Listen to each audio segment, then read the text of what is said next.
What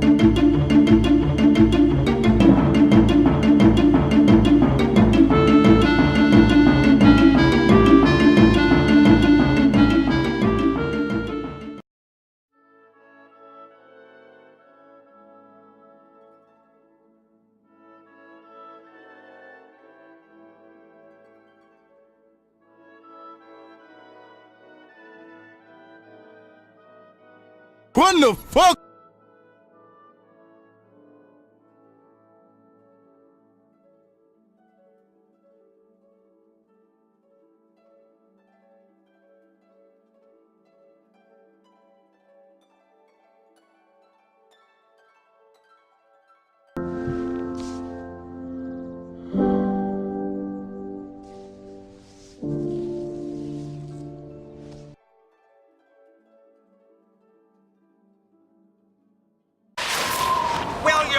Go with that stupid game. Ready? I can't, it's for the customer. Who cares about the customer? I do. Well, I don't. Ubisoft.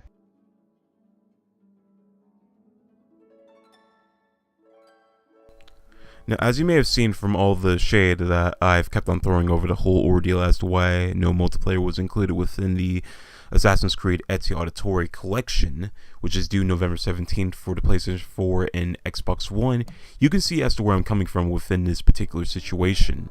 Now, was this expected to be seen within the long run? Yes, unfortunately, because there are those who did have high hopes for the multiplayer coming back, but in the end, as soon as the trailer dropped, so did their hopes, ironically. But for some strange reason, I mustered up all the hope that I can get, and just thought that maybe the multiplayer would make a comeback, so that not only could we enjoy roaming around Rome, Constantinople, and Venice as Ezio Auditore once more in next gen, we could also enjoy the competitive aspect and atmosphere that was once the Assassin's Creed multiplayer installments, or series as you would put it. Now, for those who are to believe that I actually hate Ubisoft for this sort of thing, I do not. I do not hate them, nor do I dislike them. I'm just a bit disappointed, as is anyone else who is interested within this topic, as to why they would take this course of action and just roll on with it. And if it's to drive the story of Ezio Auditore as to where he came from, you know, how he was brought up, what got him into the life of an assassin, and what accomplishments he made for the Brotherhood, as well as the aftermath, you know, up until the time of his death, then that's something I completely understand. But for those who already know the story, there are those who may not be interested with the story, you know, and just want to go ahead and go straight into the PvP section, which is the multiplayer.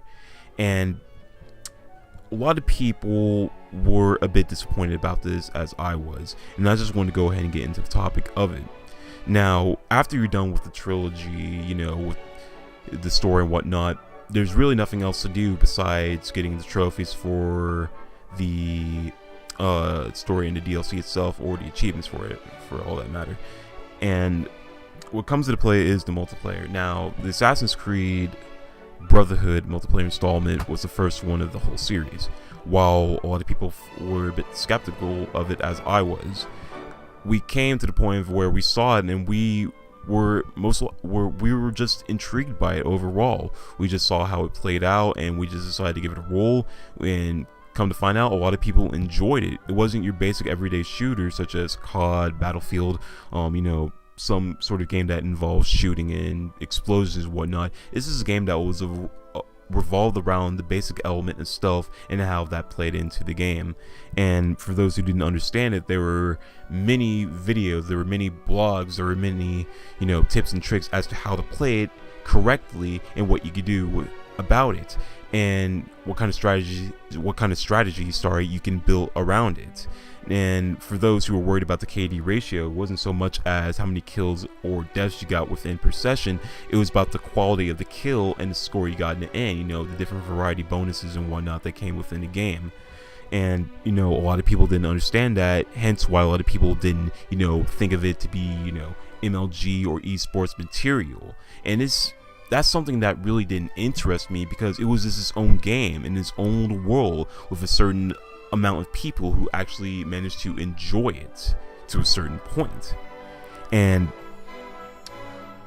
the one thing that really got me was to how most people would believe that Assassin's Creed 4 is the most polished of them all within the whole series, and that's just something that I disagree with. But before we get into that topic, I just want to go ahead and talk about the previous installments before getting into 4 and how, you know, it became unplayable to a lot of people at certain points.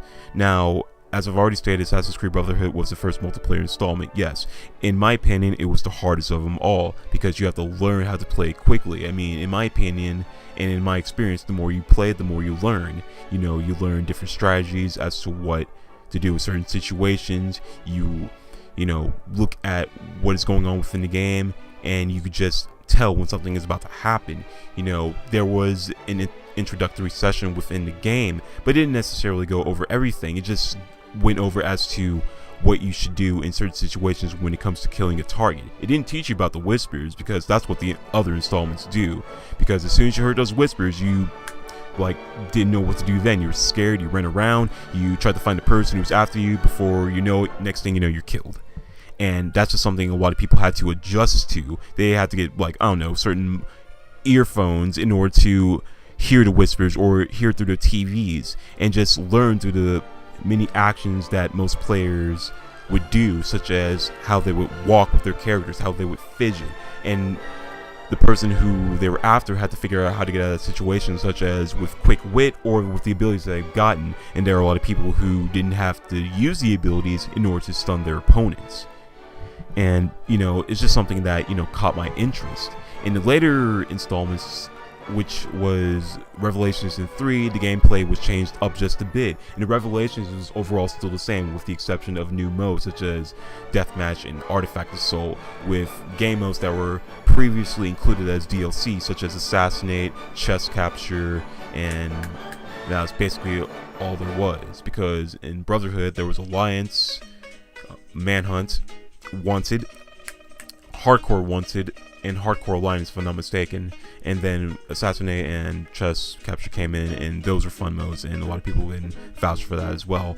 In Revelations, it was meant to be much more fast-paced. I heard from experienced players and or veterans that the pre-patch version of Assassin's Creed Revelations was very fun indeed, but after the post-patch notes came in, it was playable to a certain extent. You know, certain things happen, you know, with abilities and the gameplay mechanics and whatnot, and how that was changed overall. It was still fun, and during that time is when I met a lot of people who happened to play just like me, or I happened to play just like them, and I met them and I played with them. I went against them, I developed rivalries with them, you know, and sooner or later, by the time 3 came out, I got involved with, you know, the whole community and whatnot, the clans, the different clans, and how I learned about them. And this is from an Xbox 360 perspective, and how I met a lot of people, how I've seen all the drama and, you know, all the scrims that were going on, you know,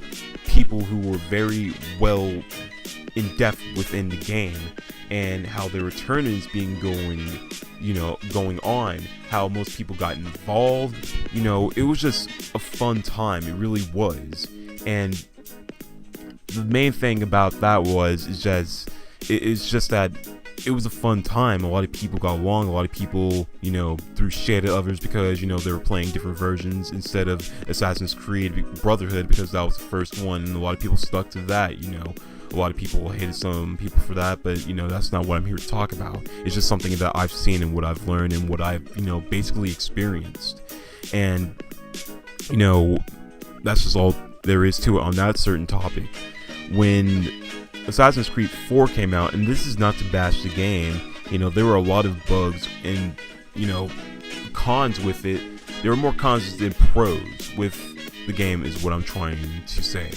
Because in the previous installments, there weren't as much as a lot of problems, except for, you know, there were times we may have lagged out. There was connection issues, or, you know, certain things such as limited mode in Assassin's Creed 3 and the whole minor hack glitch situation, and how people had to go through that, how people were considered pro players because of that bullshit system that was going on, you know, the ranking and whatnot. And I felt so that was I honestly, in my opinion, I felt that was the lowest point of the game, you know, the whole ranking system and whatnot, and how people, you know, try to protect their score by doing certain shit, and that really pissed me off. But in 4, it just gotten a hell of a lot more worse, you know, with the bugs and whatnot. At first, most people thought it would be a crisp and clean sort of game, and I was a part of that until, you know, after barely 6 months into the game, we've seen all the problems that were caused within it, you know, such as the way game mode's been changed, how the whole game has been changed overall, and you know, the cons that came with it. The biggest one being limited mode, and how each and every time you try to connect to the servers will say you cannot connect because there's something wrong with your Wi-Fi or your internet for that matter, and that was not true. There were some people whose connections were on point but still couldn't play the game due to certain, you know, things that were going on with the servers. And as soon as you even got into a session, next thing you know, you end up getting kicked out. There were certain times when, you know, well, for example, there was a certain mechanic within the game that you acted like a civilian for a brief moment before it ended up getting stunned and or killed, and that's something that a lot of people did not enjoy. That's something that most people would call broken.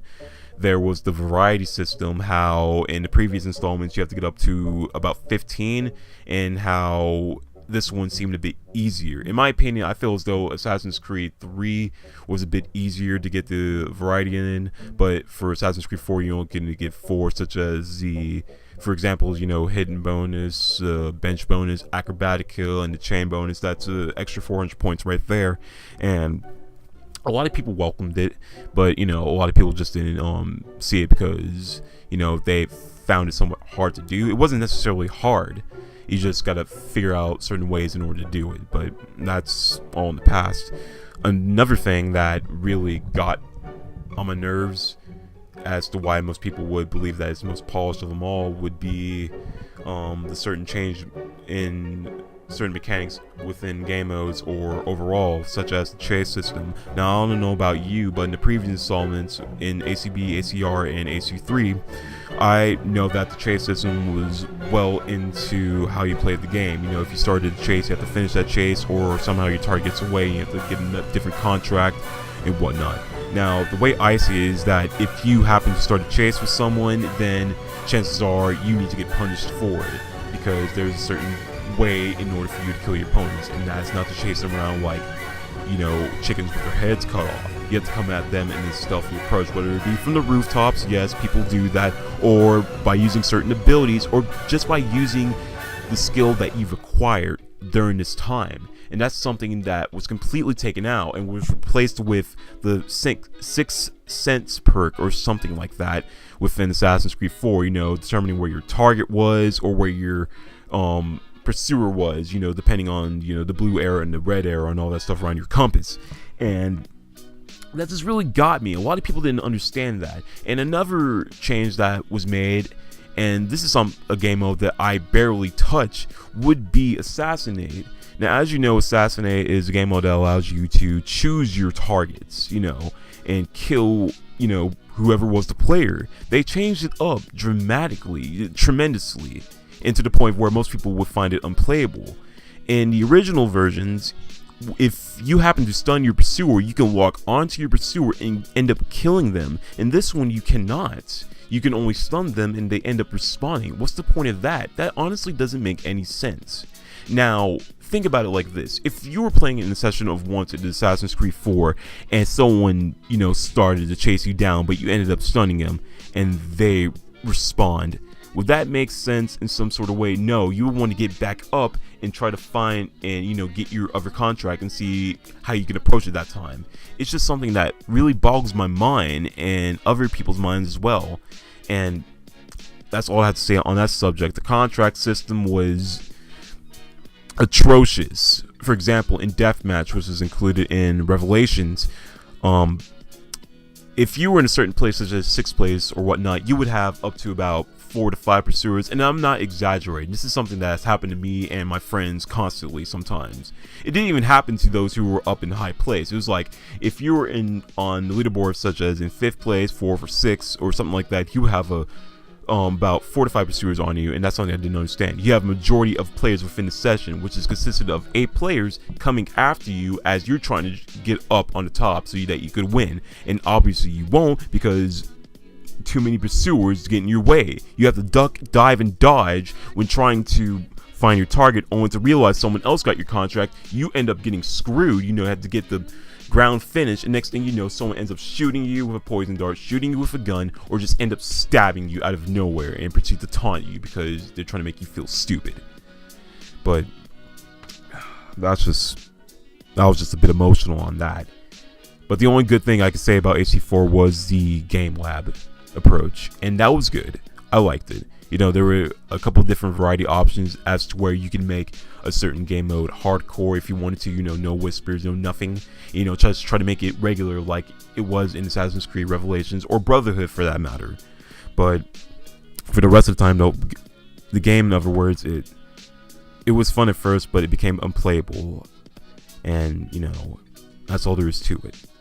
And that's all I'd say on why I disagree with it being unpolished, and a lot of people, or polished for that matter, sorry, and how most people would argue with me on that. But this video has been going on for a long time, and I'm sorry for that, so I'm going to go ahead and stop this now because we're at a certain mark, about 15 minutes in, and that's all there is to it. Hopefully I made some valid points within this video, and hopefully there are those who understand where I'm coming from, and that's all there is to it. Leave your comments and opinions in the comment section below, and just, you know, see where this goes. I thank you to those who have, you know, allowed me to use their gameplay, allowed me to use thumbnails for certain things, and for this video in particular, and that's all there is to it.